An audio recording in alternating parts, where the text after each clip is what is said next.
pledge allegiance to the flag of the United States of America, to the republic for which it stands, one nation, under God, indivisible, with liberty and justice for all. Call the meeting order. We have approval of tonight's agenda. Make a motion to approve the agenda. All in favor? Aye. We have approval of the minutes from the March 16th, 2026 meeting. Make a motion to approve those minutes. I second it. All in favor? Aye. Okay, moving on to the redevelopment commission business here tonight. We have the town park improvements project. We have anything on that tonight, gentlemen? Yeah, we got a letter from DNR for the Indiana Trails Program grant. We were awarded $140,000 to extend that trail on the south side of the park. So that's what we requested with our map. So yeah, there's going to be more information to follow, but we were awarded the grant, and I've already spoke with Mike Reese from Troyer, and we'll start laying the groundwork for that. Say that, repeat what they did, the percentage of matches, We were awarded 140,000. but it's 80-20, right? Mhm. We thought it was gonna be 90-10. Is that Right. the one? Yes. And now it's 80-20. Yeah. Okay. So yeah, We saw it being used this last week. We had a holiday, so we went to the park, and I love how wide open that south side. When you come on the southwest side, it looks so much more open than it used to. You know, there's a trail there by the So how much of it have you used for the trail? You know the answer, Joe, at all? yeah, it's all trail. it's all trail. Just trail, Just Yeah. trail. Yeah. nothing else. Nothing else. Just We trail. may get some That's it for how many years? That should really knock us out on the trail side, because that'll extend it on the south side. into the woods back there. Yeah. But where there's potential for disc golf, hidden diamonds area, all through that back area where there is a crude cross-country trail through there Right. now. So yeah, We'll be making it a little more present. Trail cost itself, you know, how much that's gonna be just, 140. okay, so that's gonna cost, just to make that trail, that'd be Yeah. 40. yeah. So we're able to pull that out if we do a future LWCF projects, like we talked about for fields and diamonds and things like that. So now we're kind of already gonna be attacking it, that portion of it, getting that done. And then if we go for the LWCF, That's what I was thinking. for a larger project, that's only 50/50. So we actually got a large got a portion of it done at a higher percentage. So that's beneficial to us. That's why we did that. Yeah. I was trying to piece all that back Yeah. together. So that way we can kind of spread out, you know. I know it's, we wait on these, we put this stuff in, we wait on them for months and, Right. and finally get awarded. But yeah, so that's great news. So yeah, hopefully we'll hear some stuff in the near future about timelines and, things like that. Okay, thank you very much. Moving on, 2026 fiscal sustainability planning capital asset budgeting update. So just to mention too, our 5-year park master plan, that plays into that. We're taking guidance from that 5-year master plan for a lot of these things we're going to be doing for 2026, whether it's the trail or other developments. And I'll let Joe mention a couple of those. Our capital asset plan is pretty well settled out there for the project we're looking to do. I don't have the list in front of me, but we've talked about it a lot. On top of that, we could talk about some things on top of that go along with our capital asset plan is grant side, what's been applied for, and some of the other developments Joe's been discussing with our park board. Yeah, so I applied for, as I told you guys before, the Stark County Community Foundation grant to try to take care of new light poles in Norway Park for need. Haven't heard anything back yet from that, so still fingers crossed there. But working with our park board, some other things that we felt that needed to be addressed in the town park was our pavilions, our concession stands, some things like that. Structurally, they're all in good shape. Roofs are good. We put some paint on some things over the last couple of years to dress them up. But the big thing is all the eaves and soffits and the entire underneath of those pavilions is just OSB painted. So doesn't look the best. Obviously, not having it covered and things like that, we're a little more susceptible to rot and decay and things like that. So we did get a quote from Max Material Service to put those all in new white metal underneath and wrap that around into all the eaves and soffits of the concession stand, Pavilion 1, Pavilion 2, and the park garage there and put a new garage door on it for about $11,800. Talking with the park board,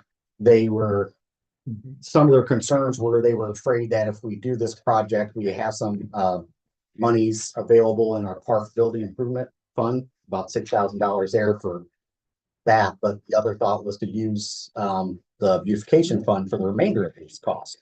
They were just worried about how would that stretch their park budget. So I talked with Megan today, who's on the park board, let her know like that doesn't deal with any park, salaries, anything like that. That the money that we were gonna use for that, it would be beautification and park improvements through the town budget. And I think we alleviated a little bit of their concerns. And another concern that they are actually being very proactive now, and they're looking to want to put some more swing sets and things into the park. So that was what they're fundraising for this year to do that, which is great. And they were concerned, like, are we going to be looking for them to put their fundraiser money into that? And I told them no. What all of our plans were, whatever they raise, they bring what improvements they want back to us, and that's what they're raising for, and that's their contribution to the park. So we're going to get a little bit better breakdown from Graham, just of where exactly everything is going there to, I think, just make them feel a little bit better. So we're just going to kind of put that pavilion project on hold for a month while they kind of sort through a few things. And if it's everything over 10,000, we'll have to look for other quotes from I was gonna say, we should. other construction outfits. Yeah. And we've talked to some. The problem is a project that small, no one's really interested.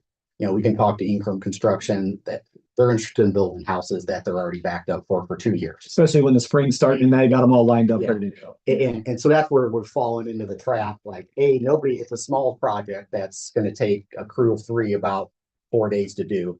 Nobody's really interested in doing that. And it's not, they're not making a ton of money. The majority of the cost there is actually all the new metal and things like that to put in there. So yeah, well, we're gonna let the park board kind of peruse that for the next month, and then so we'll have some more next month and see if we can get that project moving forward. We have anything out in documentation on that? Sarah? Yeah, we've got a quote. Okay, yeah, if you could tell that to us, that'd be good. Yeah. So we have that. Okay, we're moving on. 2026 festival fireworks drone show proposal. It's in your packet there. And no changes. I was assured with Josh, the agreement remains similar to the past years, 9:15 to 9:30. Mad Bomber fireworks in the amount of $12,000 would be the agreement. And we had the drone. I didn't make a copy of that from the last meeting. We all looked at that previously. It's in your packets from the last meeting if you want to look through that. But yeah, before Josh went on vacation, fireworks 15-minute show, 9:15 to 9:30. So I put that in your name. Alex, that's got anything? Questions, comments, concerns? Motion from anybody? Make a motion to approve the Mad Bomber quote of $12,000. I'll second it. In favor? And I think that jives with the festival's hope of not carrying away all the attention towards bands that are on stage at the moment. It's not an hour long or 40-minute long or 30-minute long fireworks presentation that everybody sucks from Norway and then done. There's still music being played. So Don, if you want to sign that, I can get that. It's fine, ready to go. Thank you. To Josh and I'm good. Randy. Yep. Thank you. Okay, we're gonna move on now to Start Tank, I believe. We're gonna talk about that next. Yeah. Mr. Verhagen's here. Maybe he has a final pitch he wants forward. I know we talked about this a couple of weeks ago, so I won't rehash. At this point, we have, I believe it's for, professional organizations that are, businesses or otherwise that are participating. And then, of course, the two high schools, Oregon Davis and JSP. Very excited about that. We are not where we were last year with regard to the funding or sponsorships. They would certainly very much appreciate any consideration of a sponsorship from the Redevelopment Commission. Any questions at all? I don't mean to be short or anything, but I know we talked about it before. How much money are you guys trying to raise? Do you know, is there a number that's? Yeah, we were trying to match last year, which was around 20,000, and we're several thousand short of that. It's not like the show's not going to go on. It will. Everything will be in process, and I'm sure it'll be a great success as it is every year. It's just that as we are able to offer more in funding, we're able to in the following years attract more and make a greater argument in the following years for more participation. Cut off for that already. The cutoff is done, And yes. where are those located? Don't quote me on this, please. I believe there are two in the North Judson area and two, Knox and Hamlet. North Judson. Not North Judson, yeah, but please don't quote me on Be that. safe there with that. Yeah. Okay. Yeah. Okay. Alex, you have anything to say about this situation or? Were there levels? Recommendation? Kurt? Were there levels? Like the bronze or silver, any of that? So we've done that in past years. We decided not to do that this year. And in past years, we have had actual commercials run during the presentation or between the presentations. And again, we decided not to do that. So there will be recognition of the sponsors on the programs and at the Shark Tank itself. But as far as different levels of sponsorship, we don't have that this year. We're looking at 500, 1,000, or 2,000 for our sponsors. So, you know what we gave last year in there, Phil? It was either one or two. I don't recall exactly. Should have gone looked at that. It was 1,000, I believe. I think it was one. Yeah, I believe so. I had number $5 in my head. I'm not gonna lie. I was thinking about this. Sold. I wasn't sure exactly how much we gave last year. And I was gonna let everyone here give their opinion before I did, but I did. So Linda, what are your thoughts? Do you want to have any? To be quite honest, I can't even hear you. I've got my hearing aids again. Okay. Sorry. It's okay for the Stark Tank. Yeah. Our donation from the Redevelopment Commission. Last year, Andrew said we did either 1,000 or 2,000. And I just said, I was thinking it was 5,000. That's why everybody Oh, giggled. wow. Well, the reason I say that is because I'm thinking back, okay, there's 4 people. They said they don't have the funding. They don't have the same funding as last year. And I'm thinking about how much money we make on this account, the interest every month. And it's like 7,000 or 8,000. So that's just like 3/4 of a month worth of interest for us anyway. It's not in the grand scheme of things. We couldn't do it every month, but if it's once a year, there's potential of 2 businesses in North Judson that can have some of that money. I think it's kind of what the whole purpose of this account is for, to help out and promote. So that's one reason that was my train of thought as you're talking. Like I'm thinking about it, but if someone else has a different recommendation or less or more. Andrew, Joe, please speak up. It's not my decision. It's our decision. So. Sure. Yeah, I will say our interest is, anywhere between the 6 to 7 these days. I sent out all the reconciliation to everybody, and you'll see some months it's more, 4,000 or 5,000 in there. So It's like a high school issue here too, right? It is, yes, You're like that always. absolutely. I don't think 12,000 Yeah, is gonna. I knew we gave 1,000 last year, so and you were thinking a little more. Let's do the 2,000. That's what I think. Good. I agree. I'll make a motion that we donate 2,000 to the Stark Tank. Second it. All in favor? Aye. Thank you. Yes. Okay, any additional business deemed necessary? Bill Ranger, you guys got anything for this? Anything else? Alex, Alex? Linda, Eric, No. I don't have any. Motion to adjourn? Second. All in favor? I want so. I'll make myself. Okay, start. Three, see, pledge allegiance.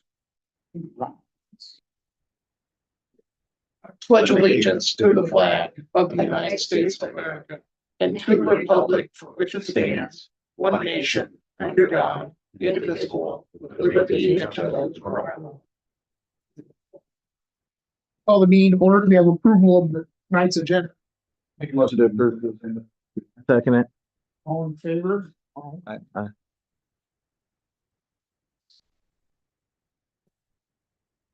We have approval of the minutes from the the March 16th, 2026 regular meeting. Make a motion to approve those minutes? Second it. All in favor? I, Aye. Okay. Justin, Amy.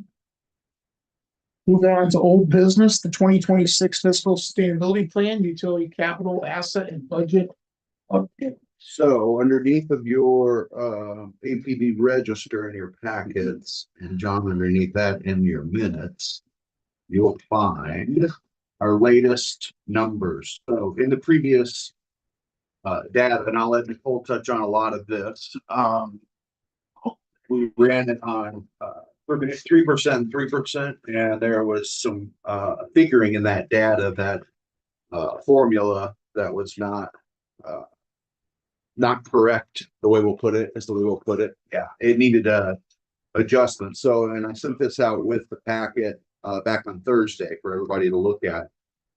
So there's a few scenarios in here looking at long-term fiscal sustainability of our sewer or wastewater. So it's two-sided for everybody but John. So you can look at scenario one, you'll see the way the budget graphs are manipulated based on figures, and you'll see the way our funding of utility, sewer utility capital improvements, which are things that we look at, we know are going to need improved over the period of the next 5 years. And actually, this is water. Yeah, this is for water. We're locked. Sorry about that. I see stormwater. I immediately think wastewater. So the first couple pages, you've got the graph and then our capital spending, and then you've got phase two. We're looking at 12% phased in over the next year. And then scenario two is a limited capital planning where we're utilizing other sources and we're limiting our capital spending down to around 40,000 each year. That's scenario two. Scenario one, it's a little higher on the capital spending plan. We're looking at 50,000 this year, 48,000 next year, 77,000 the following year, and 80 and 58. Now, once we get to 29 and 30, we have plans for these things, but we know it's a living, breathing document. These things are. So from there, and then finally, after that, you're going to see a rate comparison with nearby communities, and then a stormwater scenario. As we've talked about, we've done a number of stormwater improvements over the last 8 to 10 years, especially utilizing ARPA grants, and also a big portion of what we have to allocate every month, about $12,000 to $13,000, is a bond and interest payment. I would say 75% of which was a stormwater project that was Franklin Street. I know Scott. I saw Scott here. So I just wondered if there was anybody on Franklin Street who remember that project. So we separated our sewer from stormwater, and that's something we're having to spend, 60 to 90 or 60 to 70,000 twice a year. So we're looking at up to 140,000 or so. In fact, it's a little over that. It's 69 to 70,000 every 6 months for that project, and that's $12,347 every month that we transfer to a bonded interest for that payment twice a year. So, and a big portion of that was to pay a $4.158 million project that improved our stormwater and combined sewer overflow system, rerouting. I mean, we had roads dug up, we had all kinds of stuff going on, big projects. So, a lot of our sewer dollars are going straight to that. So with that being said, A lot of other communities have a stormwater fee that allows for those improvements for stormwater separation in areas where we have, we're putting in sidewalks, we're putting in things like that. Eventually, we may have to get to the point where we're putting in stormwater diversion to facilitate improvements that are not improvements that go along with those projects in some cases. In others, like Laurel Street and those areas, they tackle problems we've had for years where you have a lake. If it rains, there's a lake there. I know on Laurel Street it was a big one. So with the American Rescue dollars and our own dollars into that, we were able to repave and re-sidewalk those areas. And now there's stormwater basins that catch that rain. So it's not pooled up in the middle of the road or up to the side of one road or in front of a house or anything like that. So from there, Nicole, if you want to give us your thoughts on this and the A's and B's and C's of it all. Yep. Thanks for the summary and intro, Andrew. So the first section of the documents in front of you, Council, is going to be focused on water. You're going to see the two different scenarios. The main difference in what rate increase we're recommending is going to depend fully on how much of your capital plan you want to actually accomplish. Looking back on the last 5 years of the water utility, you have averaged $27,000 of capital, with the largest being in 2025, where you spent about $65,000 in capital. And that ranges obviously from $6,000 in 2023 to, like I said, the $65,000 in 2025.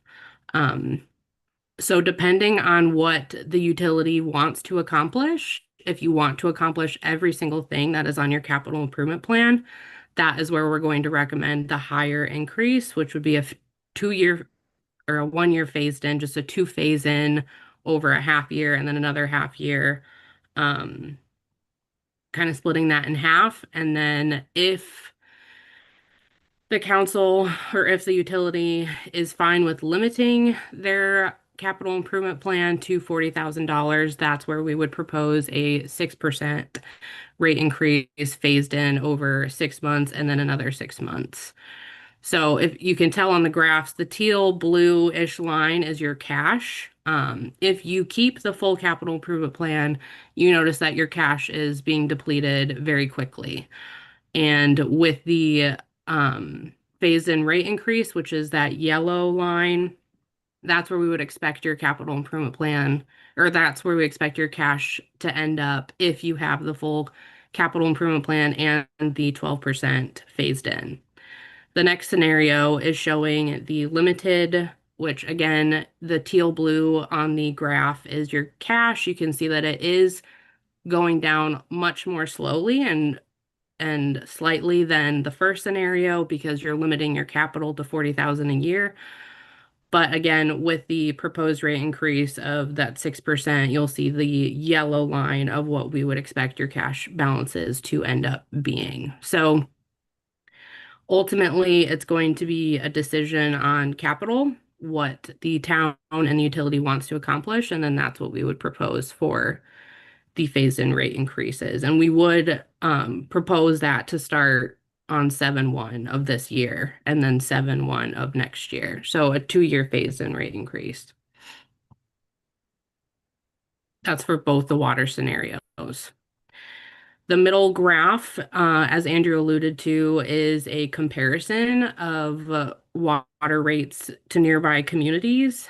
As you can see, just with all the projects we've been seeing across the state, across all of the northeast, northwest of Indiana, it is very clear that North Judson is trending towards the lower scale of the water rates as of right now.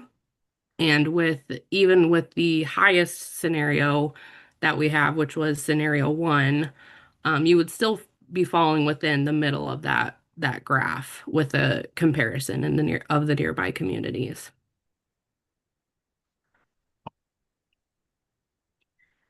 Are there any questions over water?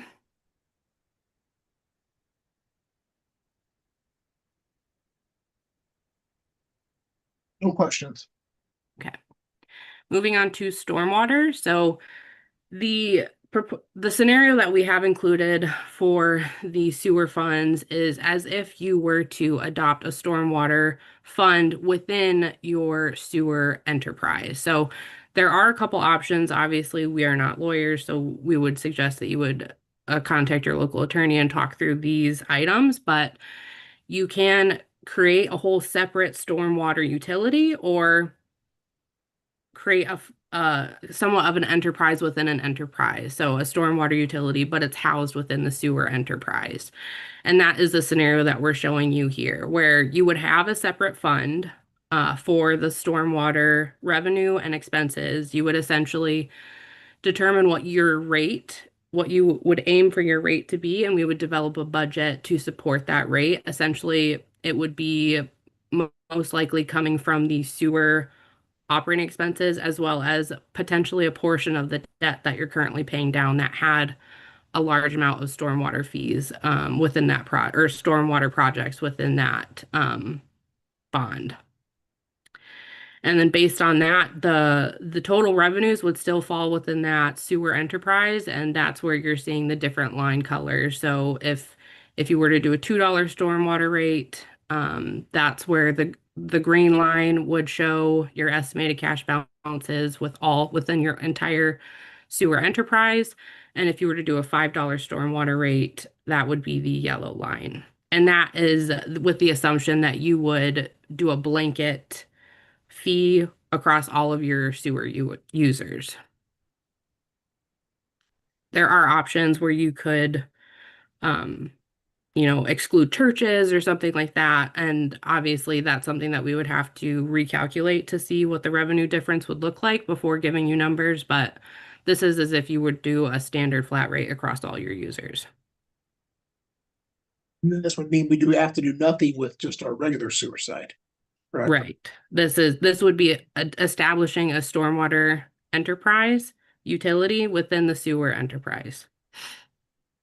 Without having And to then raise the sewer rates. Right. You would be Additionally. taking expenses off of the sewer and putting it onto the stormwater essentially. Because if we just said we weren't gonna do anything with the stormwater like some towns, cities do.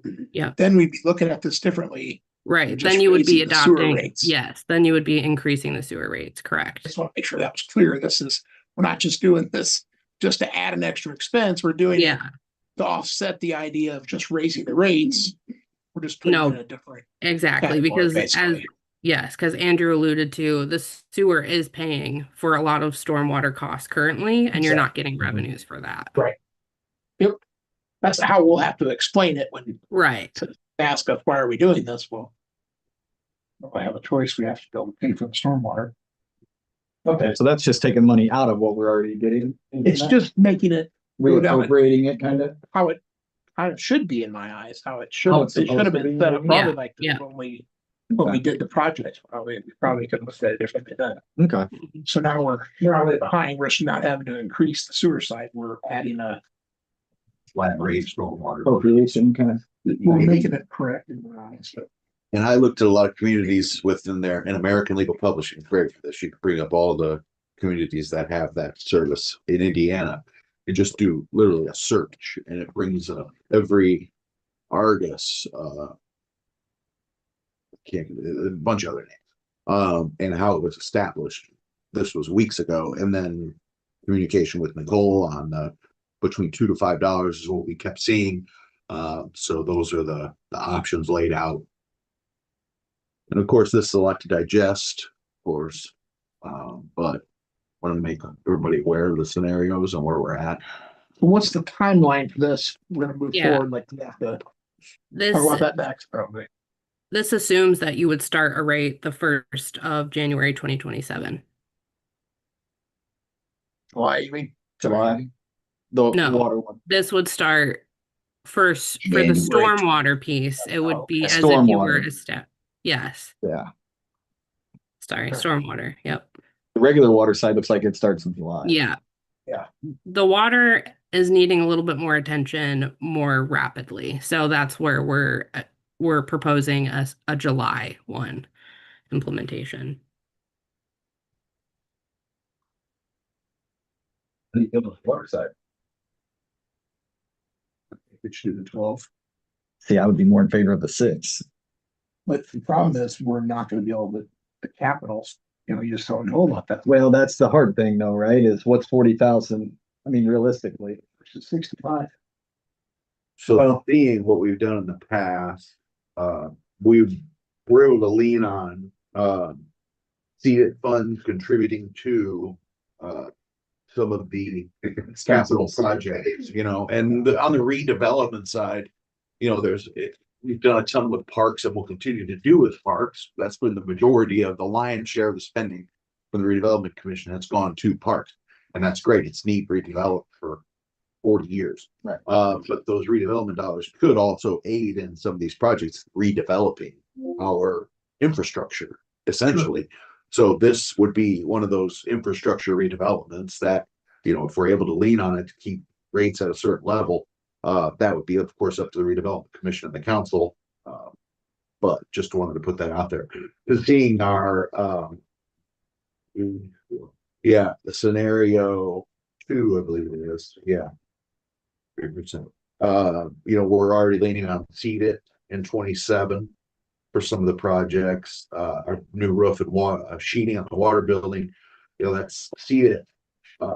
Can assist with that, but it's also a good candidate for redevelopment commission assistance to aid in those developments, their capital spending there at the water treatment facility.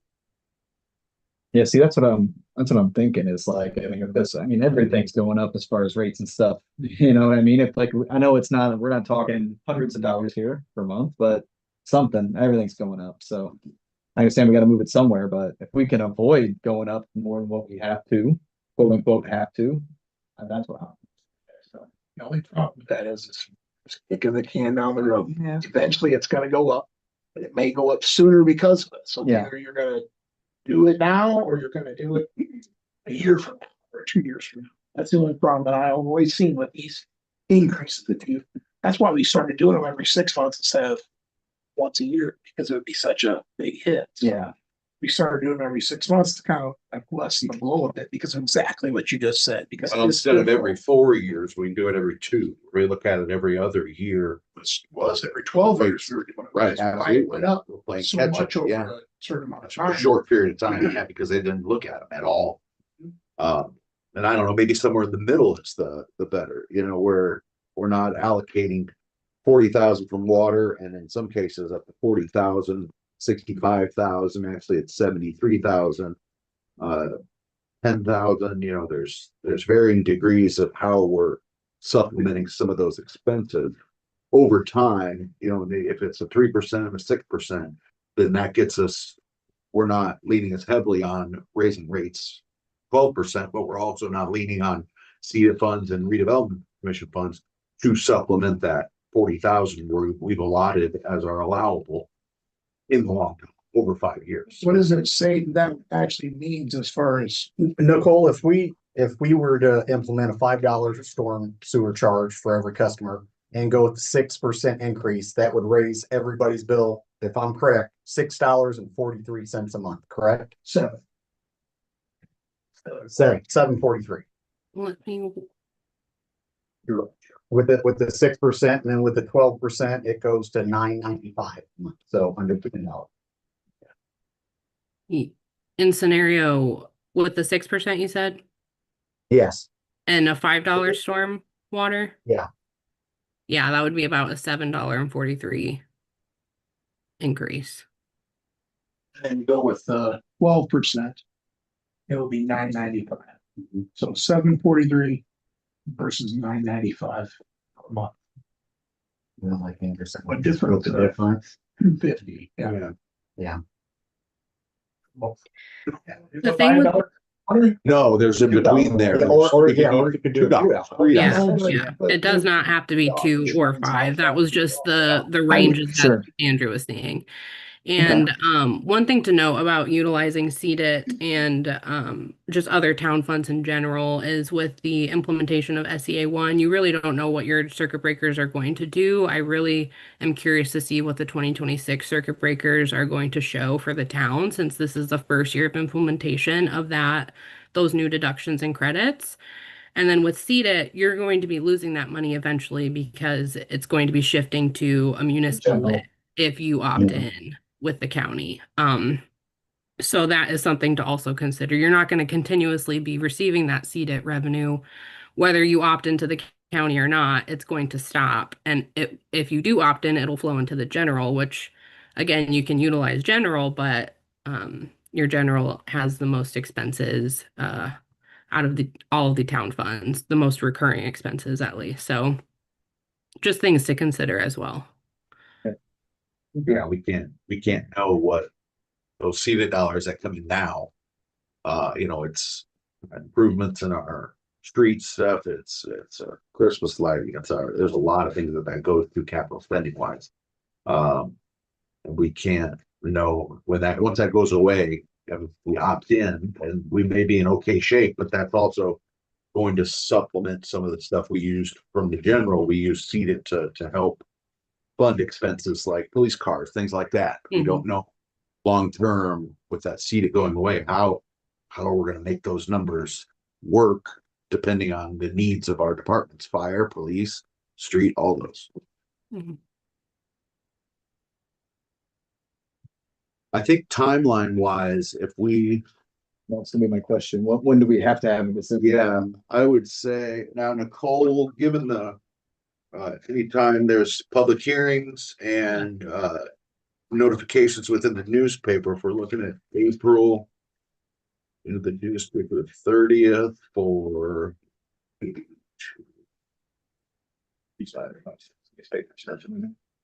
gonna have to be May 18th. Introduced at the 4th. 18th, 20th.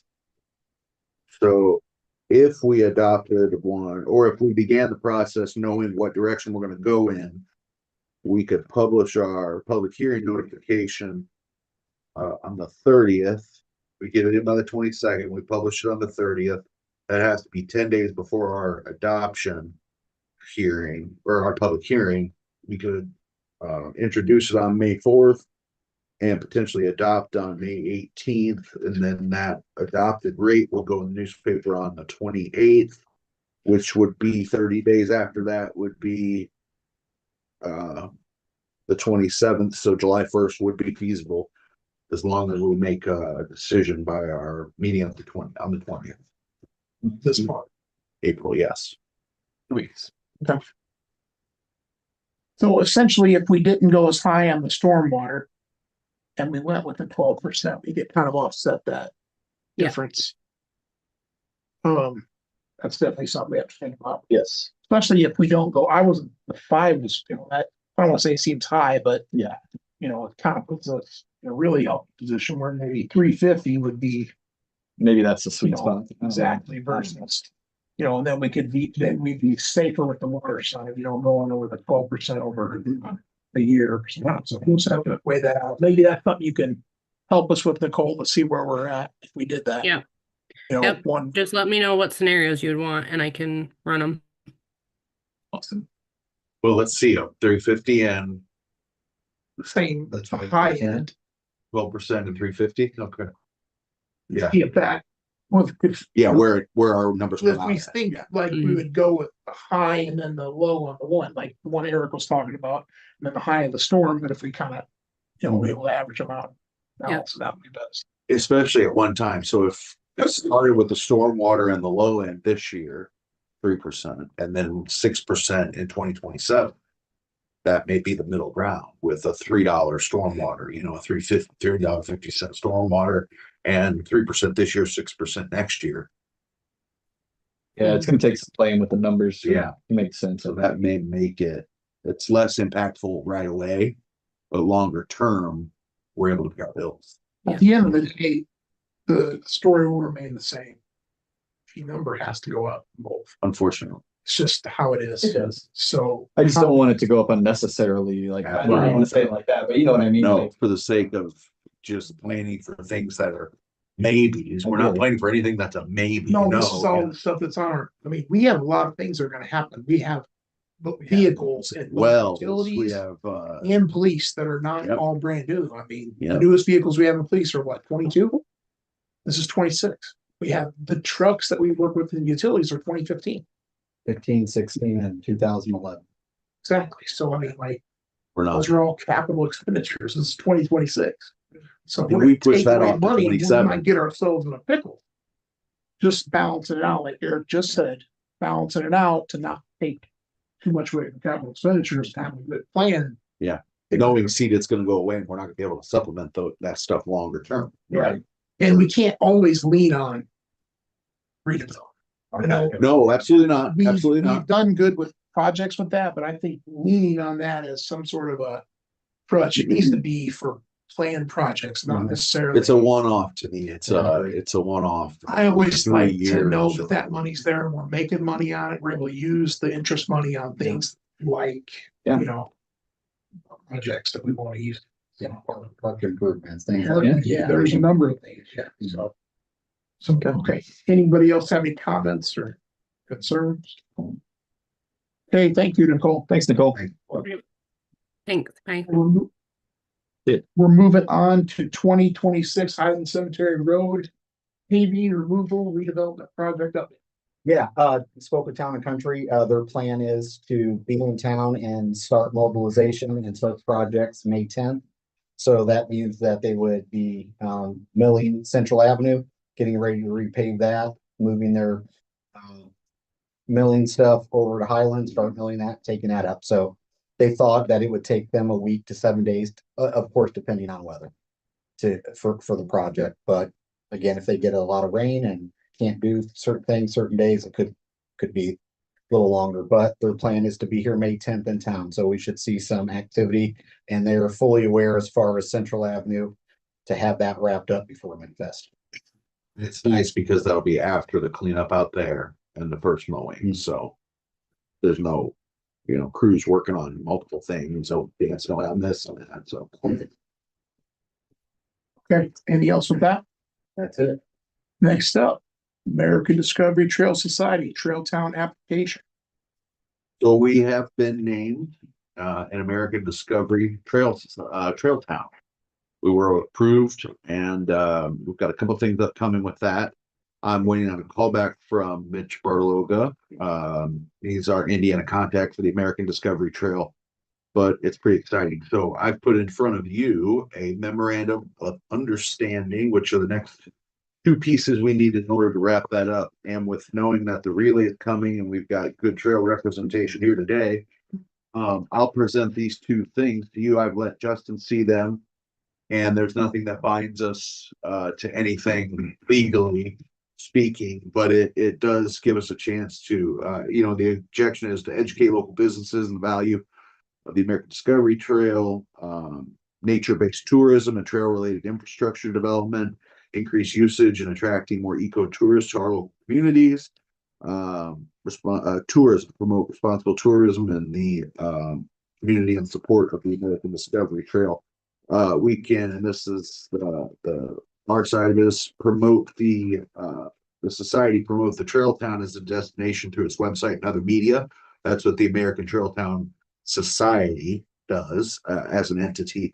Offer outreach, brochures, newsletters, provide information on hiking and biking opportunities near our trail town, which can be redistributed and to visitors to our trail town. Provide metal signage and logos posting at the entrance and exit of town and in our municipal building here. And as a town, it gives us a really good opportunity to include that stuff in our promotional materials, to use it marketing and advertising wise. Make information available. We have that out here, but we'll make that more consistent. Promote periodic hikes and events. We've got our trail group who does their 5K and other events that will work with other organizations. I'll let them speak to that. Special events, National Trails Day, we can help celebrate those things. If there's tourism nearby, we can provide, especially at an information stand along the newer section there, information about where to stay, where to get amenities local and all that. We encourage local businesses to provide discounts for hikers and bikers who pass through. we still see them all the time coming across country hikes and things like that. Signage and to make use plans and zoning regulations that allow for the try to protect and maintain while updating city land and use plan and zoning regulations. I know when there was talk about housing going in near it, there was talk of connection to make that housing, sidewalk, whatever it is, to connect to the trail itself. So all of that in our proclamation supporting the American Discovery Trail, it's pretty much the same. Whereas the town of North Judson is situated on the American Discovery Trail, the ADT is the nation's largest, longest and sole non-motorized coast-to-coast trail. The American Discovery Trail Society manages the ADT and leads volunteers who continue to develop and improve the 6,800-mile trail stretching from the Atlantic to the Pacific Ocean. Provides year-round access to outdoor recreation, transportation, improved fitness, the source of pleasure to the citizens of the town of North Judson and visitors. And whereas the community of North Judson is an ideal destination for many of today's outdoor recreation enthusiasts, whereas Stark County offers a variety of outdoor cultural experiences to residents and visitors, and whereas supporting services and facilities like lodging, restaurants, stores, make North Judson an outstanding heritage and nature-based tourism destination. And whereas casual walkers, day hikers, weekend backpackers, and bikers want to enjoy the ADT, and community of North Judson can provide the gateway to their experience. So now, therefore, the town of North Judson does hereby proclaim to be an American Discovery Trail town. We can approve the memorandum of understanding and our town proclamation supporting the ADT. That would be wonderful. Make a motion, we approve the Trail Town Public Proclamation.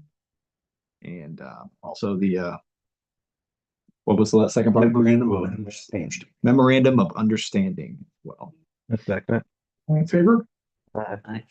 Awesome. And we've got some guests here from the Prairie Trails Club. If they've got some thoughts they'd like to share on the topic of the Trail Town, it's up to you guys. I'm Kathy Lucas.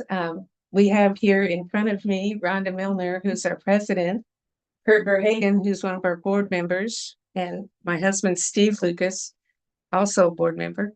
And we want to thank you for the support that the town of North Judson has given. This is a big deal. And we are the first trail town in the state of Indiana to get the designation. Andrew and Joe worked really hard getting the application together and proving that we are indeed going to take advantage of this opportunity, because studies have shown that trail towns benefit economically. People come through town on a long trek and they're going to need food, they're going to need supplies, and they use our town vendors to provide that. Also, health-wise, their studies show what a great improvement in public health we find when we have a trail like this. And we live on the trail, so I don't know how many people have said to me, I lost 40 pounds, or, one guy said 70 pounds, and just taking his bike out there, and walking. So this is really a big deal, for the town, and for those of us who enjoy it. I don't know if you have seen what's happening now.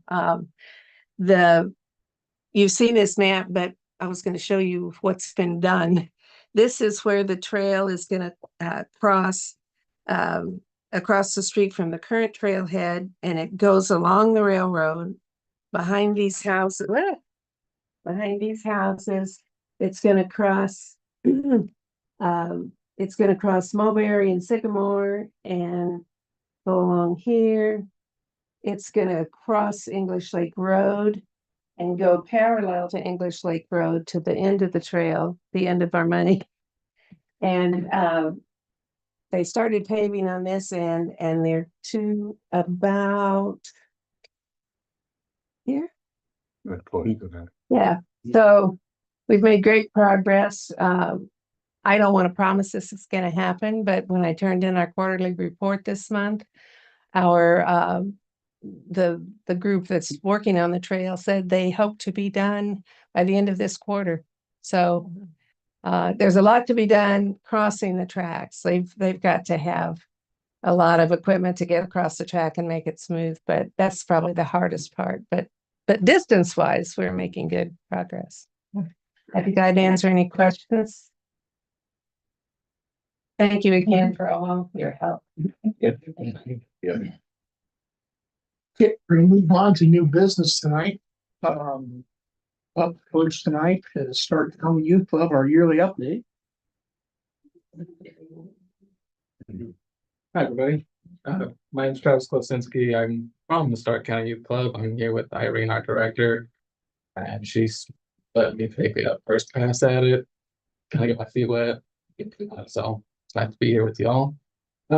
I would figure I'd just give everybody some numbers from Youth Club and kind of offer a different perspective on the service it does for the county and cities at large. There are a lot of working families, especially, I think Corey said it costs kind of only go one direction. They keep going up. And for kids or families with young kids or young families, childcare costs are one of those big permanent bills that don't seem to go down either. My wife and I have a 1.5-year-old. We have to take him to daycare, and that runs us $1,400 a month. And the irony is that you spend about as much money sending them to daycare that you make at the second job. But you do what you have to do. And that's kind of the case for a lot of folks here in Stark County. Just trying to make ends meet, pay the bills, and try to put a little bit away for a rainy day when you can. And I can tell you firsthand, it's really not easy having to decide between working an extra hour versus going home to see your kid. And you have to kind of make a choice, long-term versus short-term, what's the best for you and your family. And that's one of the reasons why I really love Stark County Youth Club. I like what it does for the community. We help parents stay at work while ensuring that kids have a safe and structured place to grow. And while we loudly and proudly serve over 300 kids a year, that comes at a cost of about $1,700 per child. A lot of folks don't hear that number. And the math there is a fun little scratch math to work out, but it ends up usually being more than most folks expect when they hear Stark County Youth Club and what we do. And like I said, while we're known as a youth organization, we're also very secretly kind of an economic anchor for Stark County. We address the immediate needs of families while we support the next generation that is coming up in our community that's going to be in these seats in 10, 15 years. So it's important to stay focused on them. We routinely and annually bring in outside funding that wouldn't otherwise necessarily make its way to the county through grants and extra federal funding programs that over the course of a couple of years get diffused into the community. And with that money and then money we get from our local partners and local individual donors and supporters, for every dollar that we receive, we end up generating about $10 in what is called a societal return on investment. So that's things like increased opportunity cost, saved average work cost, tutoring cost, different program exposure experience cost, and then lifetime increased earning costs, along with a decrease in academic and juvenile delinquency intervention costs. There we go. Remember that. So there's really not too many places around where you can give $1 and turn that into a $10 impact. So we're very cost effective so that folks' hearts aren't limited by their wallets. And in about a month, we've got our annual radiothon coming up. We got a big goal for some big projects that my director's going to talk about, but I've got some handouts for that, and we've made it easier than ever to help support the cause. We're digital, we're online now. You can scan QR codes and make pledges, split payments across the year so that you don't have to put everything up at once and make that go a little bit farther. And if it's permissible, I've got postcards that I can hand out to each of you or place here. Yep. All of the above. Okay. We'll leave them in our lobby too. We usually do that as Oh, well, okay. to leave them in right in the doorway there. Yep. Sure, thanks. Yep. And I want to let my director talk. You ready for me? I'll Yeah. keep it short. Thank you for allowing us every year to come and give you an update. And Travis said all the important things. I'm just gonna smile and no, I'm I want to make sure you know, this year we're serving 14% more kids than we served last year. We had our largest summer program since the pandemic. What we are seeing is growth and need. More families need us than ever, and prices go up for us and for the families. And we are really proud to be part of the fabric of this community. We have about 70 kids at the program just down the street from you, and those kids just went home like 2 hours ago. It is phenomenal to get to be a part of their lives, and that only happens because the community supports us. Travis is right. We're pretty good at bringing in some money to infiltrate the community and support our kids, right? I don't want anybody else to have it. I want our kids to have it. So we work really hard on that. And the outcomes are there. So the thing that Travis didn't mention that I will mention is you're going to be like, that sounds similar to last year. And I want you to hear, look how consistent we are. Over 3/4 of the kids who regularly attend the program earn a B or better or improve their grade from fall to spring. Those kids have more pro-social behaviors, meaning they're more willing to volunteer and help their neighbor. And over the course of their time at club, they have improved self-esteem, better confidence, and they're just better community members. I was chatting today with a couple of our board members, and I said, you know, what are the goals of club? Oh, keep kids safe and help them learn, but really be good humans. We want them to grow up and be citizens that you would feel okay sitting behind the desk, making decisions for your community. It only happens because the community allows us to do this work and helps us to do the work. So we thank you. We hope that you will tune in on May 1st. It really is a celebration of kids and a celebration of the folks who make the programs possible. We are on from 10 to 4, and some of the stories are going to break your heart, and some of them are going to make you laugh, and some of them are going to make me cry, and that's okay. I have a kiddo this year who is one of those kids that I used to always say that, you know, kids who are squirrely, like always running around and chasing, collecting things, and they can't focus. We have a few of those. This year, one of our kiddos who is really squirrely, got so energized by this STEM project that we were doing that he designed like a solar powered energy pack for farmers that could help the farmers stay cool in the field. It's all design, right? And he entered that in a competition and he won his age group. This from a kid that we were like, can we get you to just settle? And was so energized by that opportunity that was only available at club. I think that's a really good thing. Yes. Do kids do better in school? Yep. Are they better people? Yep. And sometimes kids grow into their own potential when they're with us. I'm really proud of that. And I hope that you are proud that that happens in your community for kids every single day.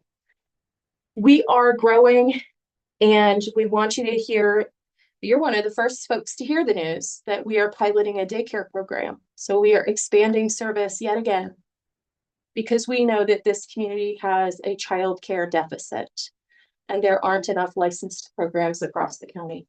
So that's one of the things that we are aiming to achieve in August of this year is a pilot, and then growing from there. And community is going to make it possible. So thank you for always being advocates for kids in our community and making great choices for the community and letting us tell you about the wonderful work we get to do. And certainly if you had any questions, I'm ready to answer them. Oh yeah, we'll give you our data update too.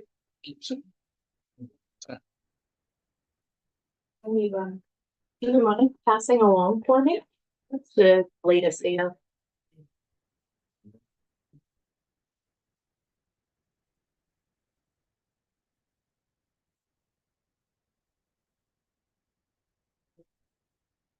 Any questions? Thank you. All right, thank you very much. Very much.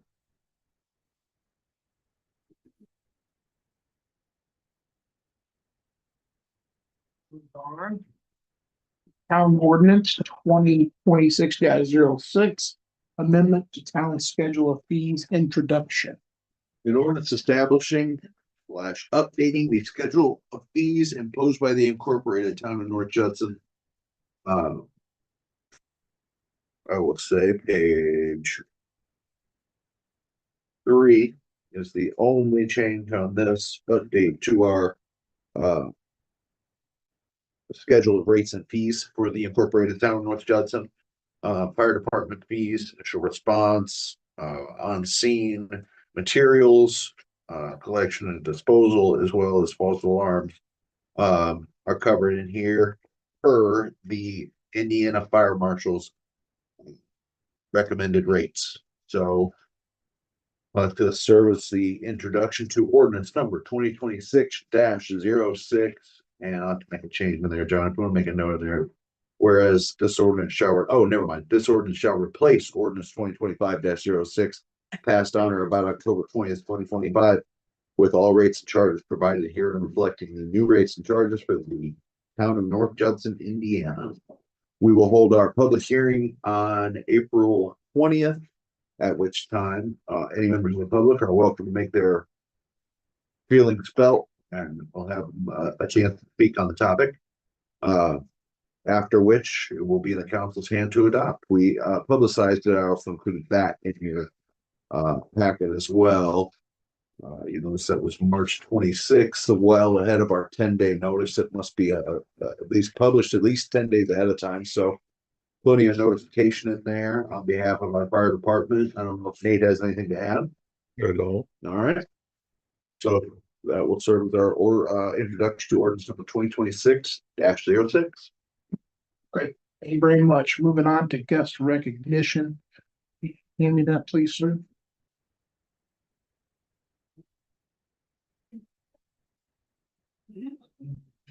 Much. Herbert Hagan is up first tonight. You have anything further for us? Nothing further. Thank you. Thank you, sir. Donnie Henry's with us tonight. Is Christine here? No, Christina Alexander? yeah. I don't, she is not here. Okay, tonight. so our next festival meeting is April 16th. I believe that the week from this Thursday. Eric, you know if we can hold it here or we. I mean, I'm gonna be working. I Okay, mean, well, then unless we'll somebody make else. arrangements for. Yeah, we may have to find somebody else to actually take my spot on that mid festival trip as well. 'Cause Okay. I don't know that I'll be able to attend any of the meetings. Too. Great, but we can talk about that. We get to additional business. Okay. I mean, plans are rolling along for this year's festival and our meetings will probably increase to after April to every other week. Not probably, they will increase to every other week until the festival is here. Anybody have any questions? No. Moving right along. It'll be here before you know it. Yeah, go ahead. Okay, moving on. Scott Krasinowski. No, I have Nothing for us tonight. Thank you, sir. Kathy Lucas, anything further? No, thank you. Well. Travis, anything further? Thank you. For your patience. And Irene, anything? No, sir. else? Thank you, ma'am. That was painless. Okay. Moving on to department representative reports. Andrew, you're up first as always. We've spoken about pretty much everything. I've got one set of adjustments. I've got 3680008 and account 3680009. So we had a case where a property was sold in December. We've contacted to let the new owner know they have to come in and set up. They have not done this. And we need to adjust a credit amount where a payment was made and to apply that unpaid balance to the new account. So the old one, 3680008, can be closed out and the new one opened up 3680009. And we can still continue to work all the while. Those bills will be accruing to that new account. The last one is 2090001. Requesting an adjustment. A double payment had been posted So the original payment made 3/20/2026, the amount of $120 was posted again on 3/30. And this is a thing with our system, the way we're receiving these payments and how they come in. It was just an error on the part of when they're submitting payments through the online system. So we're just requesting an adjustment to eliminate that second repeat payment. I'll make a motion, we approve those adjustments. Second it. All in favor? I, Appreciate it. I've got one PO to, as always, Justin Schramm. I'm just kidding. That's PO 2983, drafting finally a complaint for 201 Lane Street, which we've got updates there. I'll let Frank talk about. And Circuit Court and drafting the order.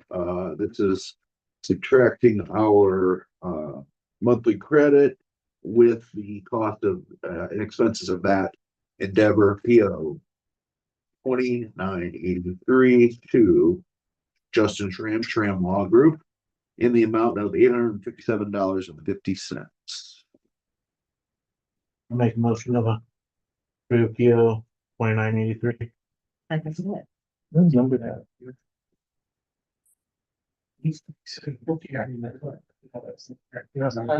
not 75 or 0. That's not right. Yeah, like the numbers don't add up, right? I'm confused. Should be 551.25, 490, and 183.75. I subtract in your retainer agreement, you get an hour and a half credit. So this Okay. should be, my hourly rate's like 245, so an hour and a half credit comes to We about got- 300 and some dollars you get. Just showing it up. Just not showing it on there, okay. Oh, no, it's That- on the invoice. Money Yeah. invoice. Oh, It's all on the invoice. Okay, I was just looking at the PO number. Yeah, Well, you it's all on the invoice. used to have no charges though, right? And then we stepped up the unsafe stuff and yeah. Guess that was required a lot. Sign that new contract. And up to now, That new contract, that's right. up to now, what we've been doing for the past 2 or 3 years has been under about an hour and a half a month. Yeah. But we could get to these cases where it's hours in court and it's, all that. So yeah, on the invoice, it's fully broken down. Yeah. I'll make them, yeah. I think, yeah. We got a motion, a second. All we need is John. All in favor? Aye. Aye. I just said the fireworks off my list. I know there's other stuff, but I've spoken enough. That's all for today. So thank you.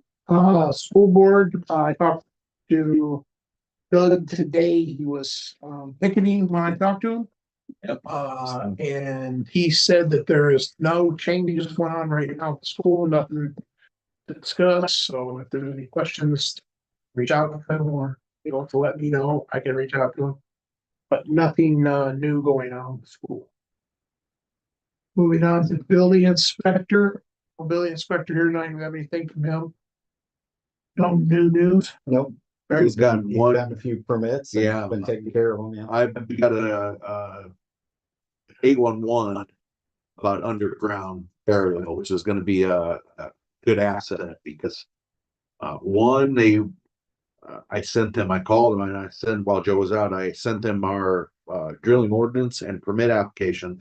And then he called me when I was at lunch about an hour later and said, do we need to be a registered contractor as well? And I said, well, as a matter of fact, if you're gonna be working town, yes, we need to see that. So that was great. And then we had another one about some other drilling data. And I let her know to give me a call Monday. I'll be in the office. This was Friday afternoon. So that horizontal drilling, directional drilling will be something that I think we'll see more of. But his part in it is, okay, here's your plan, here's the right of way, there's a right of way in easement. So we'll see the dollars from that too, of him having to go out, check it and look at the plans and all that. It won't be for nothing, that's for sure, because we've got that ordinance now in place. And then I'll talk to one of Frank's officers this weekend. We've, as Andrew said, we've seen more and more of this boring and drilling coming into town. And a lot of times, they're not getting a contractor's permit. And there's nothing on file with our ordinance. So what happens is these companies slip in, do their work, slip out. And when they hit our customers, laterals and hit water lines and things like that, they're out of town. We have no idea. So I let Joe this week and know, like, if he saw any of them, get their information, let them know they've got to be coming here and get registered with the town and get all that on file. before they do any more work. So yeah, if you see any more too, don't hesitate to stop them because that's what we're trying to avoid. So when the customers call and say, hey, I've got sewer issues, and we go through and someone cameras it and says, yeah, here's a big orange line through your sewer lateral. At least we know who to steer. Send the bill to. And say, this is who you need to go to have them take care of your problem. So. Good, great. All right, anything else with building inspector, we're good. Moving on to code enforcement. We're ramping up pretty good. Made a lot of contacts.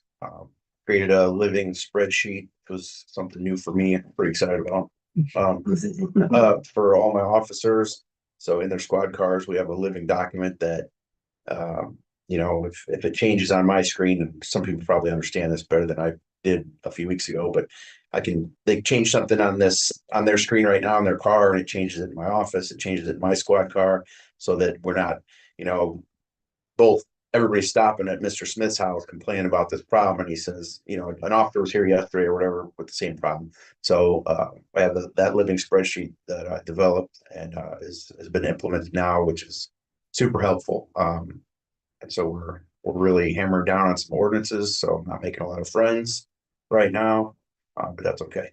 You talked about needing some extra money, so they think that they're going to be coming in. Not that that's the point. So the ordinance stuff is going really well. And just obviously starting to ramp up because of the season that we're in. So Everybody enjoys it too. All police officers enjoy that code enforcement. absolutely. You mean charge? I know how much you enjoy it. I know they're all gonna. Absolutely. Yeah, we enjoy the calls too.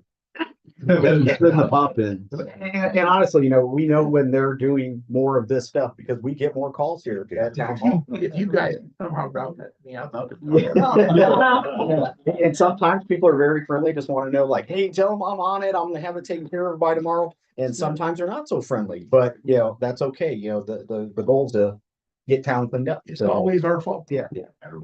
It's amazing how much there is babysitting grown adults to take care of their own issues and stuff. And there's plenty of good folks, but it's odd because the girls have put together a really nice package for new town folks that have all the rules and regulations. And I know most people get this kind of stuff and they toss it, but it has in there like you got to get dog tags, you got to do this, you got to do that, just to follow the rules because we have ordinances. And then there's people that I meet up with and like, oh, I didn't know I had to have dog tags for my dog and all those kind of things. So it's education constantly. Someone that's never lived in town, it's like, Oh yeah. what? Wait, what? Yes. What? Why? I'd get a fence permit. What are you There, talking about? there may be a few complaints come your way that I've told some people you need to live in the county. It pains people to see a water bill, and I'm like, I would pay double. I just would. I love it on demand. It's always there. Sewer. And lights go off, you got water. I got water always, no matter what. Okay, we're good on code enforcement. Yes. Thank you. Sorry. Moving on to unsafe. Do you have anything with unsafe? Andrew, you need to. I believe we do, yes. Yeah, me too. I got something on my list here. I'll let Joe or Frank discuss that. You want to discuss the So- Property, yeah. Yeah, speaking of Andrew's hourly rate, on my off day, we had court last week, so there'll be some overtime for that. Court for the Lane Street property down here that we talked about for the unsafe. Oddly enough, couple of days later, work started being done. And some serious work progress and making it safe. I stopped and talked to him. I don't know what the crisscross was, but he was unaware that we went to court a few days before. He was served according to the court paperwork. Regardless, he was getting the work done, doing it. He does say that he's out of town a lot, working out of state and everything else like that, but they did a bunch of work. I think it was a Saturday, bunch of work got done to make it safer. And then he said he's got to leave town again for a few weeks, but it's in pretty good shape right now. I took photos and sent to everybody, I think. And when he comes back, he's going to finish tidying that up. And to be honest, I think as the town will probably be okay at that point. Yeah.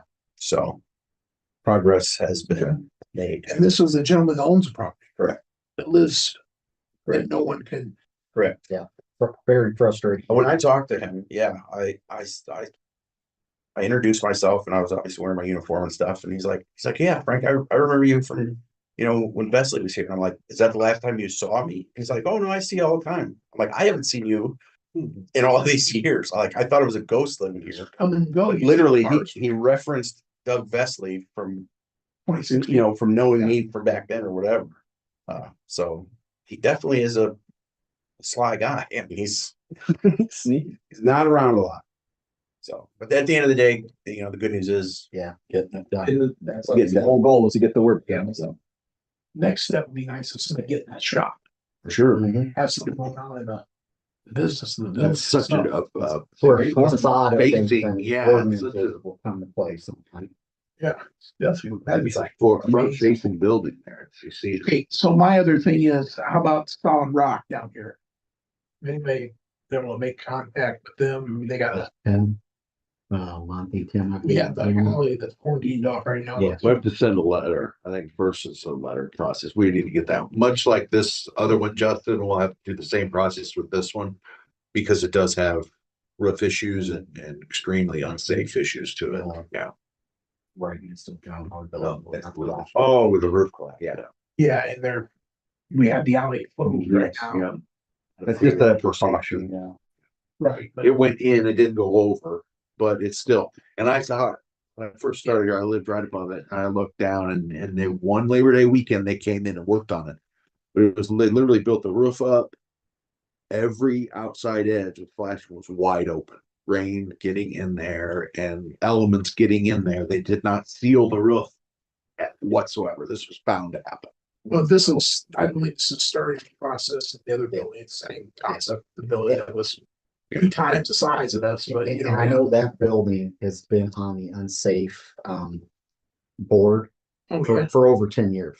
Yeah, I remember when I first started here, the roof was the big. The real trouble I think we're gonna have with this one is the connection to the existing structure. Whenever that comes out, however that plays out, it's not gonna be like this one where the whole thing comes down and there's no. I Yeah, think that's the concern as well, because for sure. it's causing issues with that wall potentially. It's kind of this scenario that's pretty busy. So Yeah, we have to get the process you immediately. have to get the process started. Immediately. It goes the other way, and that's a problem.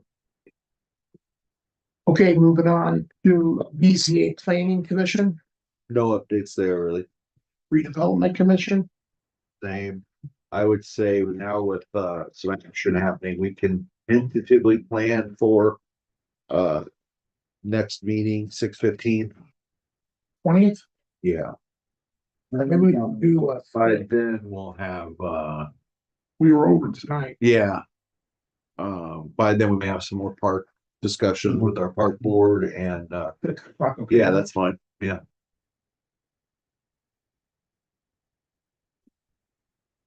Okay. Moving on. Work tonight, Andrew Hughes is with us. I see him in the crowd here. That's probably We have some stuff going on. We're looking at adding new equipment. One of the big things we realized was the lack of swings. And so we kind of had Nick look into that some more to get swings at the park. We had at one point like 8, and I think we have one or 2. If That's any. true for sure, 100%. Yeah, so there's 2. And so a lot of kids like swings, and we're like, well, it's not that hard. You don't need that much base. And we kind of figured out where that could go.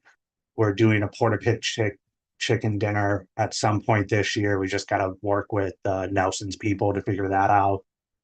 And then I've been in contact with Joe and Graham about what needs to be done at the park. A lot of park board members are just confused on what needs to be done and what has to be done. And that's kind of where our thing is. I know we talked to Joe about him coming to our next park board meeting and just sitting down and kind of talking to us about that. And then Little League Baseball. Yeah, technically the park is having an opening day, April 25th in Darnley, and I think another food truck is going to be there. And that should be a great day. Now, how about the churches? Is that James was looking into it. I said I gotta contact him tomorrow about it. I know, talking with Graham, I think the Little League is actually doing a cleanup. Yeah, they do that every year. And then April 18th. the Yeah. park was going to kind of piggyback off that and also do our cleanup April 18th as well. Might want to reach out to James, maybe that's something you know, James, down here at the church. Yeah, I think Nick was gonna reach out to like the Honor Society to see if they have some kids who need like volunteer hours to come out. I would just say between you and Joe, connect together with him. Yeah. Let him know that's the day, so you might just end up with. Yeah, more help. Yeah, people there, yeah. You end up with 25 people there, I mean, Yeah. blowers and everything else. And then Joe, we have a part-time person this summer for that. And we haven't got that squared away yet, though, probably right now. Okay, and then painting and things like that. Probably do again if needed. Yep, if needed. That's important, the painting of, because it looked really, really nice last year when we did that. Yeah, so far, all the paint that the utility staff has painted has held up really well, so. Good, I yeah, was I out think there the that other day looking at it. it's a major factor of just making it like this, you know, organized. Okay, churches, I think that's everything. Anything else you have for us, Andrew? I don't think so. We're good, everybody loves that. So we have to talk to the Nelson people because they gotta have a date ready for us. And we're either going to try to do it on a Saturday or Sunday because that's what works for everyone on the park board. Very good. And then I'm still waiting for the Ace Hardware store to let us know how much we made for the roundup. I just rounded up there the other day. For us or St. Jude's? Actually, you know what? I did both. I don't eat extra. It was that now. All right, anybody, any questions for Andrew? We should continue to. Yes. No, just, did you get, on, good to go list? No. Have you called anybody? I can go in there today and just ask one of the people, cause I still have no idea. I've never called. Frank has a line. You need to call the corporate office, like I told you. And it's as simple as that. Call the corporate office, that nice lady answers the phone, Oh. tell her who you are and what you're doing, and she'll get the ball rolling. Cause I think I still have our 501(c)(3) form Andrew gave me a while back. If you need another one, let me know. I can get you an updated one. But yeah, I'll probably. call Lady her. that answers the phone. What? That's just because I don't have light. Oh, phone. Nice lady. I was just gonna say too, if you have any significant dates and stuff like that of things, you know, fundraiser, whatever, make sure the girls in there know they have access to our Facebook and social media and stuff. They can post it on our Share it all over. Actually, I got it. Cleanup day too. See, Yeah, yeah, said that. Um, Now they can post that. we were kind of wondering how we can get access back to the Facebook page for the North Judson Park. We never did it. Wasn't on. We've never had it. Alicia. That would be Nick and Alicia. Nick and Alicia, yeah. Yeah. And she should be able to make administrators, and then you guys can go in and change passwords and stuff. It was something Yeah. I just wanted to bring up. Sure. Good questions. Anything else? Okay. Thank you very much. Nice to see you here. Yeah. Again. Yeah, right. I think it's great that park board's active. More the merrier. No, it's been pretty nice. Yeah. It's been really good. Good. We're moving on to Frank, the police department. Smooth rolling. March was a little extra busy. Just a reminder right out of the gate, let's remember to lock our vehicles and stuff like that. You know, it's 2026.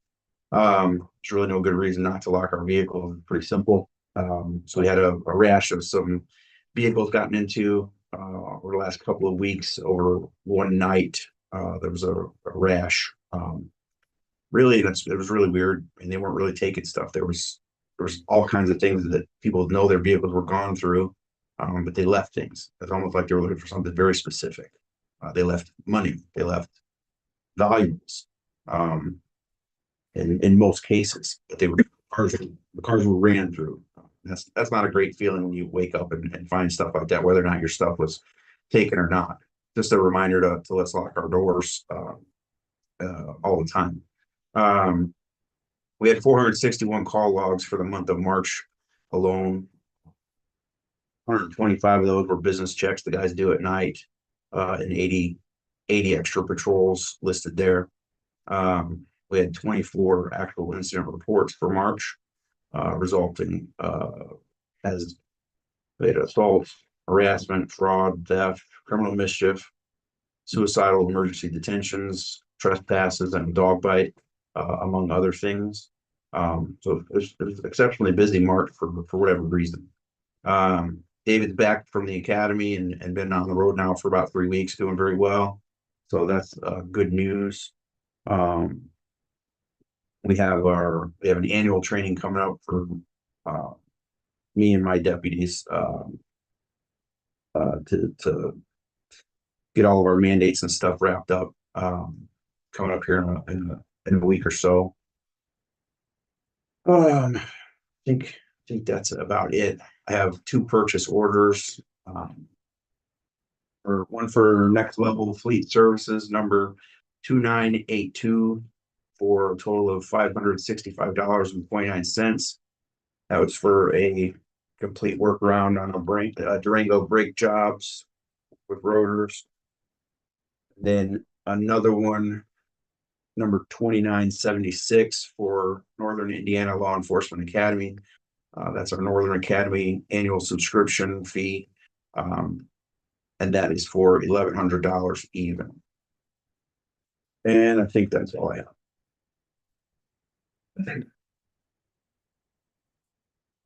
Make a motion to approve PO 2982 and 2976.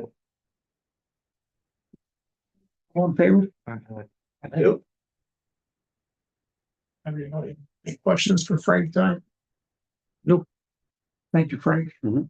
Okay, we're gonna move on to Nate. Our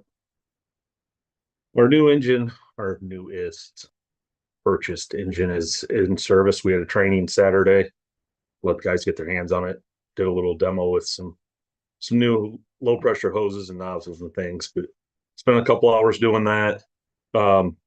We still have a few openings, so if you know anyone worthwhile, send them our way.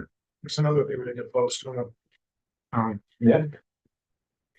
The big thing is, I'll just read you this letter real quick that our captain wrote. After a year of planning, the North Judson Fire Department, along with volunteers from the Stark County EMS, American Red Cross, and Northern Indiana Safety Educator Association, will be performing a smoke alarm blitz on April 18th. This will start at 10 a.m. and conclude around lunchtime. Members within these organizations will be going door to door in town, installing smoke alarms at no cost to the homeowners. There's no sign up required. If you wish to help the cause, donations can be made to the North Judson Fire Department and dropped off at the town office. Thank you. So essentially, we're going to go around that Saturday, our guys and members of those other businesses, knock on doors, see if guys have, or the community has working smoke detectors. If they don't, they want one, we'll come in, help install, et cetera, et cetera. They've got it mapped out in different zones around town. Now, obviously, we're not going to hit everywhere, but I think they did a pretty good job trying to, get a big group. There's, I think, 60 of us going to be around. So hopefully we can cover some areas. Something you do once a year, you think, or is that? I don't know. We've been talking about this for years and just now finally got it going. So The reason I say that, then if you know you're in an area of town, yeah, I mean, it's definitely somewhere we could try to do, but back to, like it'd be a lot better off. In 5 years you could, know everybody. yeah, but there's a lot to that too. I mean, I guess if we did fundraisers to make money for the smoke alarms, and I don't know if these businesses go, different towns all over the state. I don't know how it works. Yeah. But see how this one goes and go from there. So that'll be Saturday, the 18th. Same day as the park, man. Yeah. Yeah. All over. Hopefully everyone at the park has smoke detectors. Hey, any POs today? Yeah, I do. Thank you. Yeah. PO 2977 to Signal 10 for the radio install in our new engine for the amount of $578.22. Make a motion, we pay PO 2977. Second. All in favor? Thank you. Further Thanks, Nate. questions for Nate tonight? No, thank you very much. Okay, we're gonna move on to Joe with utilities. We'll combine downtown measures. Yeah, actually, I know, Josh has a drive to get home, so I want to introduce Josh Denlinger. He's, Asbury, he's our, certified operator. So I'm gonna give the floor to Josh for a few minutes and then I'll jump back in. Thank you, Joe. As Joe said, I'm Josh Tyler. I've been with Asbury for 6 years now. I've been in water, wastewater for 22 years, literally all through the entire state. I just want to introduce myself. You know, I will be the face for Asbury here in North Judson. And if you guys have any questions, comments, concerns, I'm always available 24/7. That's one thing that we pride ourselves on is we don't take days off. I've worked, like I said, 22 years, and 22 years I've had 2 Christmases off. So I'm dedicated to it, and I hope to provide all the services and knowledges that I've gained in those 22 years right to this town. Thank you for your time. Thank you. Appreciate your help. Joe was out and we had some calls and I was able to get a hold of Josh. So I know our girls here have the number 2 and, you know, we have days we're off. So it's great to be able to work within the town hall here to get a hold of them when there's issues like that. So we appreciate it. And, Josh did a really nice, it's a monthly progress report. I put a couple copies up there in the packet for you guys to look at. Again, very detailed. It's been a seamless, great working experience so far. So appreciate Asbury, appreciate Josh. Thank you, Joe. Any way you can find us to save some money out there, that would be, I pride myself on that specific thing. I'm not one of those, because there's different managers, obviously, and some of them are like, gotta have the newest, gotta have the best. If it's not broke, don't fix it. Maintain it, continue, make sure it works properly, and then find the avenues where you can make it more efficient. That's just my whole I'm outlook. working on that, right? So, Yep, always leave it better than you found it. Right. sounds good. All right, so thank you again, Josh. The utility staff, they did the first leaf pickup this past Monday. Their plan is to go out every Monday. If it takes them more than one day to do the whole town, they're gonna do leaves Monday, Tuesday, whatever it takes to get the whole town ran. They were able to run the whole town today. It wasn't a huge leaf day, but they'll be out again next Monday. They'll run it till the whole town, whether that takes 1 day or 3 days. And they're gonna do that for the foreseeable future until we start seeing the leaf piles stop. So they've done their first brush pickup for the year. That went fine. The utility staff's of course, a lot of locates over the last month, and they continually come in. I mean, we're averaging sometimes 7, 8, 9, 10 locates a day. So they work through those locates as soon as they can. Fire with 811. They've got all the winter operations switched over, so now they're ready for spring. So they'll be ready to start mowing here in the next couple of weeks with all the rain and warm temperatures we get. We're sure that the mowing, the weed eating will all start. So they've got all that switched over. Peerless has been at the water department. They've got well 1 pole and just waiting for some of the equipment that they're refurbishing to be completed in the next couple weeks, and they'll get all that reinstalled and be ready. That well is something that every 10 years it needs to be done. And we were at about the 11 or 12 year mark on that one. So that's why well 2 is on the books for next year. And spoke with Bartronics. They were actually came on the site. They did a full inspection of our tornado siren. They gave us a report, found no issues with it. They actually took decibel readings at ends of the town. And in their opinion, there's nothing wrong with our tornado siren. It's working the way it should. It's loud enough where it should be loud enough. So I've got that report in the office. So at this time they didn't require anything to be done to it.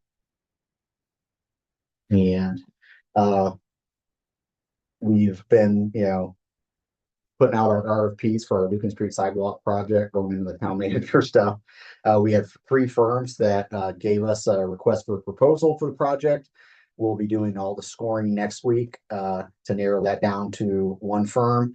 We'll let that firm know, get to that all turned into NDOT, and we'll start ramping up with that sidewalk project. I know I talked to Justin today. He's gonna get me some information. The school requested about sidewalks. Before they approve our right of way for our Keepney sidewalk project. So I believe they have a town or a school board meeting tomorrow. So if you can get me an email or something tomorrow, I can get that sent over to the Dalton Tunis, and then he'll get it to all the board members. I'm just asking for general. Does the school have its own attorney? Do they work with somebody? I would assume they do. In all the years, I've never. Yeah. I'm not doing that. I'm just curious. I've never. Yeah. I mean, I would assume they would. From my standpoint, it'd be, for lease matter issues and stuff like that, I know that we've discussed that before, that they do. Okay, I was just curious. We're talking about small pieces of property. Yeah. Yeah. No, stuff. The rest of those liabilities are sidewalks, and I'm happy to answer for them. It's just. Yeah, they were, the school board was concerned about liabilities for sidewalks and who's responsible for cleaning that. I mean, it's no different than the sidewalks that are currently in front of Liberty Elementary School or. Oh, yeah. Just think it's something. Yeah, I mean, generally, and Joe and I talked about this before, and it's something I'll have to follow up on, but generally speaking, when it comes to liability concerning unimproved conditions, it seems kind of counterintuitive, but I think what Joe and I talked about was if you don't alter an unimproved condition, you usually have less liability than if you alter the unimproved condition. So you start shoveling sidewalks. I mean, you say it's on the homeowner to do it, but it seems like in some of the cases that I've looked at, you almost have more liability for clearing a sidewalk if you do so negligently than if you leave it in its unimproved condition. Kind of like rainwater, when it starts to rain and if it follows its natural course, you have very little liability. But if you alter a natural course waterway and push it off on your neighbor and flood their property, you potentially create liability for yourself. That's, and I'm going to verify this, but when Joe and I spoke last time, and this has been 15 years ago, that I looked into this, but again, it seems almost counterintuitive, right? If you're a good steward and you clear your sidewalk and you do so negligently and somebody sues you for it because you altered an unimproved condition. But anyway, Kind of like when we start shoveling all the sidewalks in town.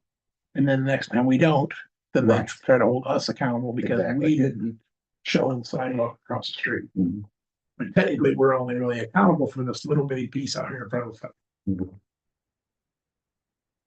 So what they wanted you to ask Justin. They hit that was some of the questions were before they. I'll get them an answer. Joe reminded me today. And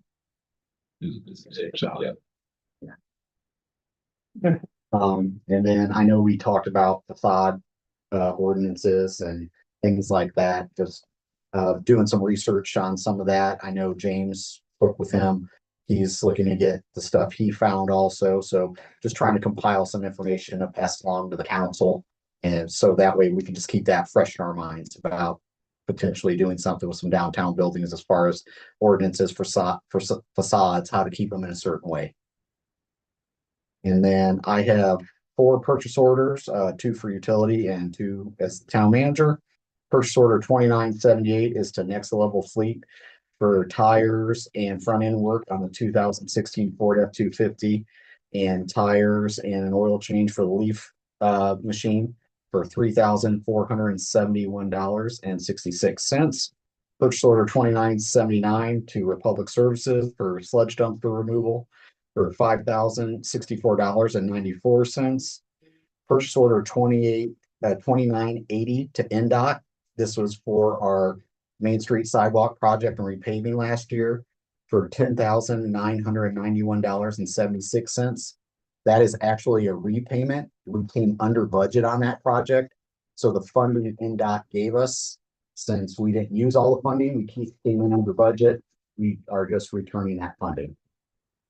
And then the last is purchase order 2981 to Lifetime Learning at Ball State for the certified public manager phase 1 course for $1,795. Make a motion approve PO 2978, 2979, 2980, and 2981. Second it. All in favor? Aye. Aye. Thank you. Any questions for Joe tonight? Nope. Okay. Thank you very much, Joe. Moving on to the legal update. Justin, got anything for us tonight? I'll be quick since I think the game started. I know we talked about it quite some, but it does bear repeating. Obviously, we've gone on that unsafe airing.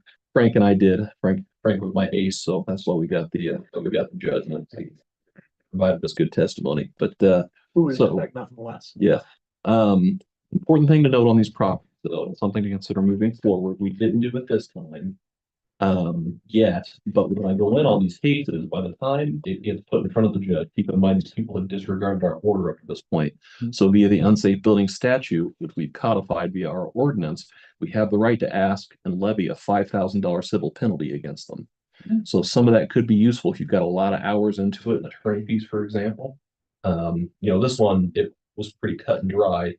And basically the way I put it on the record was, we're not asking for implementation of a $5,000 civil penalty, but we reserve that right if he doesn't complete the work in 60 days, which sounds to me like he's going to get it done in 60 days. But if he doesn't, we can ask for him to be held in civil contempt in the implementation of that $5,000 fee. So again, maybe not so much with respect to Mr. Portia and his property, but moving forward, if we've got somebody that's disregarded our order, and that's why it goes in front of the judge, right? They've disregarded our order. They've not asked for an appeal in front of us, which is the hearing authority, and that's why it's to that point. But again, you guys start getting a lot of hours into these things, and I do try to spread them out. What I don't want to do is I don't want to do 30 hours of 1 month and hit you guys with a huge bill, whereas, honestly, I'm pretty cognizant about that.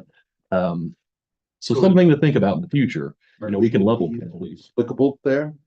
They could be, but that's at the court's discretion. So the statute says the court may levy a civil penalty up to $5,000. It doesn't have to be $5,000. Right, like the 1,100, whatever you're. If you've got, $900 attorney fees, you can say, we like the implementation of $900 attorney fees is cost, because that's what we've got into it. So it's something I make money off of it, but to get that dollars back, we had to directly spend.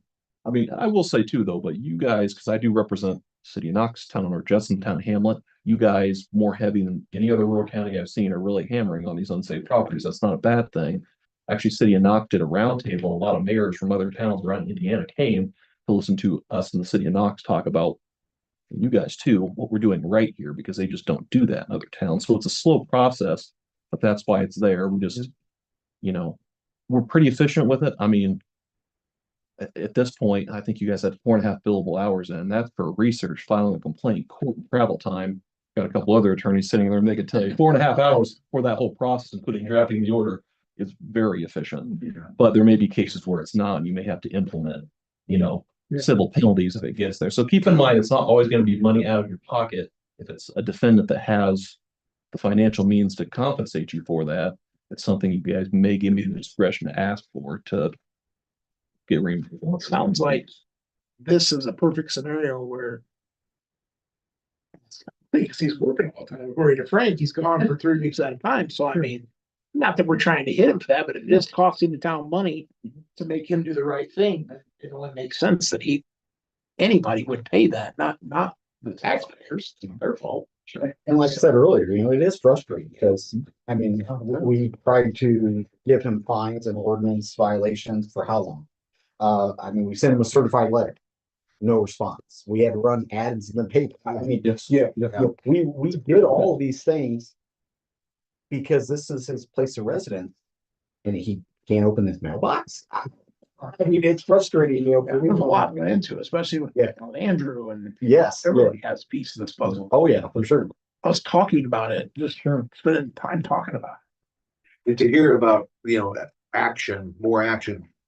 To hear somebody in town, you would think, oh, this place is destroying town. They need to go back to this place or that place. And it's like they don't see the work people are actually trying to do. They just have this picture of, oh, the town's falling apart or this and that. And to hear that is sort of encouraging because there was a lot of years where it was, oh, okay, we'll give you a couple more weeks, and 6 months later, nothing's happened. So, it's not something we want to go after for dollars. It's just clean your property up, Frank and I talked about this, I think, before the hearing too. I don't expect, it's a snowball effect. I don't expect us to have to chase 50 people for unsafe properties, because once you take a couple people to court, that have not done the work, and they say, oh, and the other people go, oh, shoot.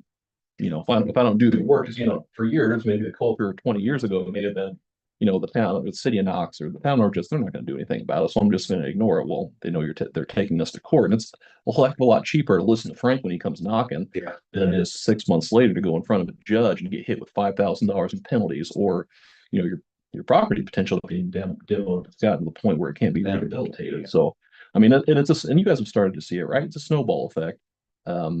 That's why you do it, to prevent others from just deciding that it's not worth it, and we'll just gamble. So,